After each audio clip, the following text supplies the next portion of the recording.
حضرت سلیمان علیہ السلام کو یہ انگوٹھی جنات پر حکمرانی حاصل کرنے کے لیے عطا کی گئی تھی، اور میرا گمان یہ کہتا ہے کہ یہ تمام اہم ترین معجزات یعنی ہوا کے اندر آپ کی سواری کا اڑنا، پرندوں سے باتیں کرنا، بڑی بڑی تعمیر کروانا، یہ سب کچھ جناتوں کی مدد سے کیا گیا ہوگا۔ ثبوت یہ ہے کہ آپ جانتے ہیں کہ اسلام کے حوالے سے ہمیں پتہ چلا ہے کہ جنات کی بے شمار اقسام ہے۔ ان میں سے کچھ تو انتہائی طاقتور ہوتے ہیں، کچھ تو ہوا میں اڑنے والے، اور کچھ جانوروں اور پرندوں کی شکل کے اندر خود کو بدلنے والے، شیپ شفٹنگ کرنے والے جنات بھی موجود ہے۔ لہٰذا آپ کے ٹائم کے اندر ہر ایک نسل کے جنات کے ذمے الگ الگ اور مخصوص کام تھے، ان کی قابلیت اور طاقت کے حساب سے۔ مثال کے طور پر طاقتور جنات صرف تعمیری کیا کرتے تھے، جو کہ کافی مشقت کا کام ہوتا تھا، اور اس کے علاوہ اڑنے والے جنات آپ کی سواری کو اٹھا کر آپ کے ساتھ سفر کیا کرتے تھے، کیونکہ ظاہر ہے آپ کی سواری میں یعنی کشتی کے اندر کوئی انجن موجود نہیں تھا، اور اگر آپ کی کشتی بنا کسی فزیکل میڈیم کے چلتی تھی یعنی جنات کی موجودگی کے بغیر اڑتی تھی تو کشتی کی ضرورت ہی کیوں موجود ہوتی تھی؟ میرا مطلب ہے حضرت سلیمان علیہ السلام تو بنا کشتی کے بھی ہوا میں بھی اڑ سکتے تھے۔ اس کے علاوہ سمندر میں تیرنے والے جنات غوطہ لگا کر ہیرے جواہرات آپ کو لا کر دیا کرتے، جبکہ کچھ جنات ایسے تھے جو کہ انتہائی طاقتور مگر شیطان تھے، جو کہ ہر وقت زنجیروں کے اندر جکڑے رہتے تھے۔ حضرت سلیمان علیہ السلام کی یہ انگوٹھی ہمیشہ آپ کے پاس رہتی تھی، لیکن ایک وقت ایسا آیا جب اس انگوٹھی کو انہی طاقتور شیطان جنات میں سے ایک نے چوری کر لیا۔ اسرائیلی روایت کے اندر اس جن کا نام سکر بیان ہوتا ہے۔ حضرت سلیمان علیہ السلام کی ویسے تو 100 سے زیادہ بیویاں تھی، لیکن آپ سب سے زیادہ اعتماد اپنی ایک بیوی جاراوا پر کیا کرتے تھے، اور آپ کی عادت تھی غسل کے وقت یہ انگوٹھی اتار کر انہی بیوی کے حوالے کر کے جایا کرتے۔ ایک بار اس شیطان سکر نے موقع جانا حضرت سلیمان علیہ السلام کی شکل میں آ کر آپ کی بیوی سے یہ انگوٹھی مانگی۔ آپ کی بیوی نے جن کو حضرت سلیمان علیہ السلام سمجھ کر یہ انگوٹھی اس کے حوالے کر دی، اور یہ شیطان جا کر سیدھے آپ کے تخت یا پھر آپ کی شاہی کرسی پر جا کر بیٹھ گیا، جہاں سے آپ پوری دنیا پر حکومت کیا کرتے تھے، اور اس نے آپ کی طرح پوری دنیا پر حکومت شروع کر دیا۔ یعنی اب تمام شیطان اور جنات آپ کی سلطنت پر قبضہ ہو گیا، اور آپ سے یہ سلطنت چھین لی گئی۔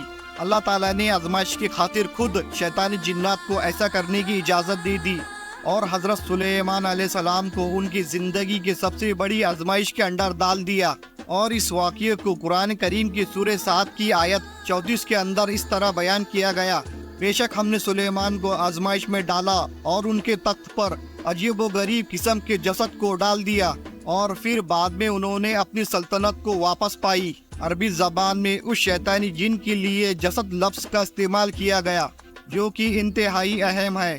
یاد رہے کہ جسد جسم کو کہتے ہیں جس کے اندر روح موجود نہ ہو، جیسے جسد خاکی جو ایسا انسان کی جسم کے لیے استعمال ہوتا ہے جس کی روح اسے چھوڑ چکی ہو۔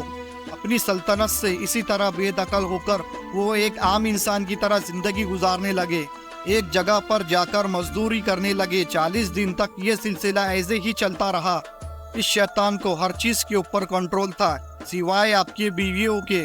40ویں دن تک جب درباریوں کو یہ محسوس کیا کہ سلیمان علیہ السلام کا رویہ بدلا سا ہے، اور یہ بہت ہی اٹھ پٹانگ قسم کی یا پھر کم عقل والی حرکتیں کر رہے ہیں، تو انہیں یقین ہو گیا کہ آخر کچھ تو گڑبڑ ہے، اور یہ سلیمان علیہ السلام ہو ہی نہیں سکتے۔ لہٰذا آپ کی بیویاں اور درباریوں نے وہیں بیٹھ کر 40ویں دن تورات کی تلاوت شروع کر دی۔ یہ جن گھبرا کر بھاگ گیا، اور جاتے جاتے اس نے یہ انگوٹھی سمندر کے اندر کئی کنارے پر ڈال دی، جسے ایک مچھلی نے نگل لیا۔ کچھ دنوں کے بعد حضرت سلیمان علیہ السلام اسی سمندر کے پاس آئے اور عام انسانوں کی طرح مچھلیاں پکڑ رہے تھے۔ اللہ تعالیٰ کے حکم سے آپ نے اسی مچھلی کو پکڑا جس نے یہ انگوٹھی کھا لی تھی۔ آپ نے اس کا پیٹ چیک کیا تو یہ انگوٹھی آپ کو اس کے پیٹ سے مل گئی، اور آپ کو سلطنت بھی واپس دی گئی۔ اب سورہ 7 کی اس آیت کو دوبارہ پڑھے، یہ تمام واقعہ ایک ٹائم لائن کے اندر سمجھنے کی کوشش کرے۔ اسی موقع پر انگوٹھی ملنے کے بعد حضرت سلیمان علیہ السلام نے یہ دعا کی تھی: اے اللہ، میرے بعد یہ حکومت دوبارہ کسی کو مت دینا، یعنی دوبارہ مجھے اس طرح کی آزمائش کے اندر مت ڈالنا۔ آپ سوچے کہ آج تک کسی پیغمبر کو یہ دعا کرنے کی کیوں ضرورت نہیں پیش آئی؟ اس کے بعد کا واقعہ انتہائی حیران کن ہے، کیونکہ وہ جن جس کو جسد کہہ کر پکارا گیا اور کوئی نہیں بلکہ دجال تھا۔ جی ہاں، دجال، جو کہ قرب قیامت سے پہلے ایک بار پھر واپس آ کر دنیا کے لوگوں کا مسیح بن کر حضرت سلیمان علیہ السلام کی طرح پھر سے دنیا پر حکومت کرنے کی کوشش کریں گا۔ اللہ تعالیٰ اس کو ایک بار پھر سے ناکام کریں گے۔ حضرت عیسیٰ علیہ السلام کو یہ حکومت عطا کریں گے۔ میں جانتا ہوں کہ یہ بہت بڑا دعویٰ ہے اور اس کو سمجھنے کے لیے بہت سارے ثبوتوں کی ضرورت ہے۔ اب یہ ثبوت کیا ہے؟ اور سلیمان علیہ السلام نے جن کو جنجیروں کے اندر جکڑ کر ایک صندوق کے اندر بند کر کے سمندر کے اندر کیوں پھینکا؟ اس جن کو قتل کیوں نہیں کیا؟ اور وہ جن آج بھی جنجیروں کے اندر جکڑا ہوا ہے، کسی ویران سمندری جزیرے کے اندر موجود ہے اور اپنے نکلنے کا انتظار کر رہا ہے، جس کے ساتھ ایک صحابی حضرت تمیم داری نے سمندری سفر کے دوران باقاعدہ ملاقات بھی کی ہے، جہاں پر وہ جنجیروں کے اندر قید ہے۔ جب اللہ کے رسول صلی اللہ علیہ وسلم کو یہ واقعہ بیان کیا گیا تو آپ نے تصدیق کی، تمیم داری، تم نے دجال کو دیکھ لیا۔